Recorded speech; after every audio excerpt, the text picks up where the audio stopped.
Welcome guys, welcome back to my channel all in one TM.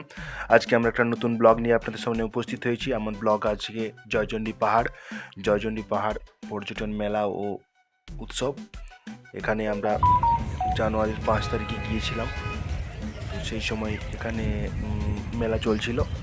আমরা জয়চণ্ডী পাহাড়ের নিচে picnic স্পটে ওখানে গিয়ে দাঁড়ালাম। সেখানে পিকনিক করার যাবতীয় জিনিসপত্র রেখে দিয়ে পরে আমরা ঠিক এই জয়চণ্ডী পাহাড়ের পাশ দিয়ে মেলায় যাব। যেতে যেতে আপনারা দেখতে পাবেন একটা রিসর্ট, জয়চণ্ডী হিল রিসর্ট। এই রিসর্টটার ভিতরে আপনাকে প্রবেশ করতে গেলে 20 টাকা প্রবেশ মূল্য দিতে হবে। এখানে ওঠার জায়গা আছে উপরে, পাহাড়ের উপরে গিয়েও হোটেল আছে, ওখানে খাওয়ার ব্যবস্থা আছে। ভিতরে ঢুকতে গেলে 20 টাকা করে লাগবে। আপনি এর ভিতরে পার্কের যে ব্যবস্থা আছে সেখানে আপনি প্রবেশ করতে পারেন, পার্কে কিছু সময় কাটাতে পারেন। ওই দেখতে পাচ্ছেন দূরে।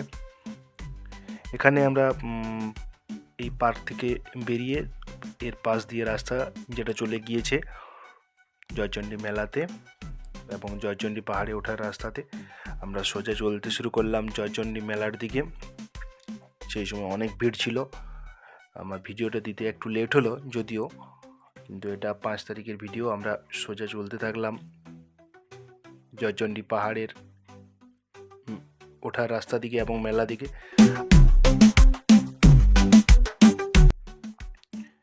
এটা জয়চণ্ডী মেলায় ঢোকার রাস্তা, এই যে দেখতে পাচ্ছেন। এটা দিয়ে আমরা সোজা মেলার মধ্যে প্রবেশ করে যাব। তারপর এখান থেকে পাহাড়ের দৃশ্য খুব সুন্দরভাবে দেখা যাচ্ছে। ওই যে দেখতে পাচ্ছেন খুব ছোট ছোট দেখা যাচ্ছে পর্যটকদের যারা পাহাড়ের উপরে উঠেছেন। এই যে আমরা মেলার মধ্যে প্রবেশ করে গেলাম। মেলার মধ্যে প্রবেশ করে দেখতে পাচ্ছি বিভিন্ন দোকান। এখানে এই রাস্তা ছাড়াও এর অপোজিট সাইড দিয়ে রাস্তা আছে মেলার মধ্যে প্রবেশ করার। আমরা এটা মেলার মেন জায়গায় যাচ্ছি যেখানে বিভিন্ন রকম অনুষ্ঠানগুলো হচ্ছিল। বিভিন্ন নামি দামি শিল্পী এই মঞ্চে এসেছেন সেই দিন। আমরা তার আগের দিনও শুনেছি যে ভালো শিল্পী এসেছিলেন, আজও আসবেন।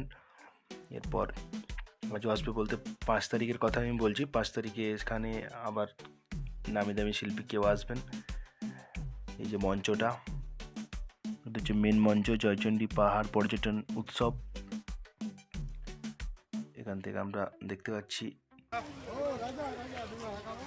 এরপর এখান থেকে আমরা সোজা চলে যাচ্ছি পাহাড়ে ওঠার রাস্তায়। সোজা পাহাড়ের ওঠার রাস্তায় একদম মেলা থেকে বার হয়ে সোজা এই যে গেট দেখতে পাচ্ছেন। আমি একটু উপর থেকে গেটটা দেখানোর চেষ্টা করলাম। আর এই গেট দিয়ে সোজা সিঁড়ি বেয়ে সোজা উপরে ওঠা যায়।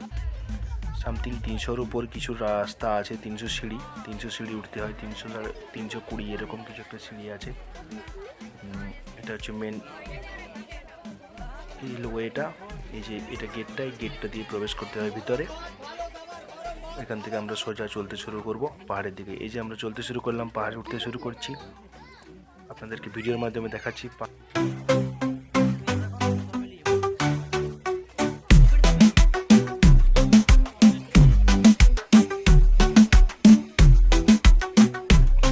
পাহাড়ে ওঠার রাস্তাতে আমরা এরকম টাওয়ার দেখতে পাবো, পুরোনো দিনের টাওয়ার। এই যে দেখতে পাচ্ছেন টাওয়ারগুলোর একটা ইতিহাস আছে। আগের দিনে রাজারা এটার কাজে লাগাতো অন্যান্য জায়গায় দূর জায়গায় সংকেত বা নির্দেশ পাঠানোর জন্য। এই যে আমরা উপরে উঠে গেছি পাহাড় বেয়ে একেবারে শ্রী শ্রী বজরংবলীর মন্দিরে। এটা হচ্ছে বজরংবলীর মন্দির।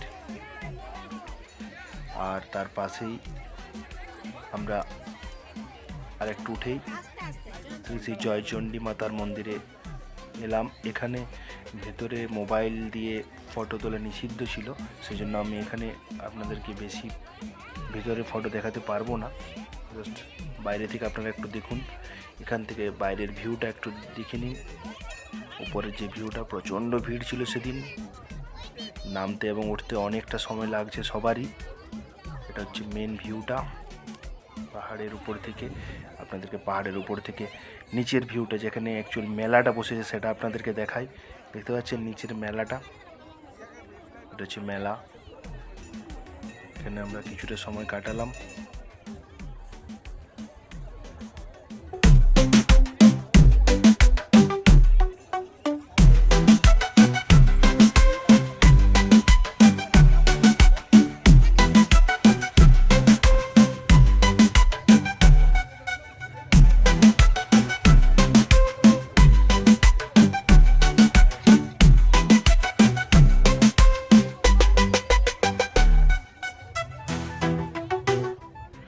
ট্রেনের উপরে কিছুক্ষণ সময় কাটিয়ে পরে আমরা নিচে নামতে শুরু করলাম। নিচে নেমে আপনাদেরকে দেখাচ্ছি মেন মেলার কিছু অংশ। আপনারা ভিডিওর মাধ্যমে দেখুন যে এখানে মেলাটা বসেছে, প্রচণ্ড ভিড় ছিল সেদিন।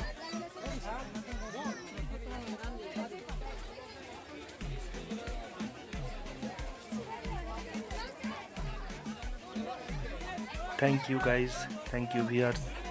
ভিডিওটি ভালো লাগলে অবশ্যই লাইক, শেয়ার এবং সাবস্ক্রাইব করে দেবেন। Thank you.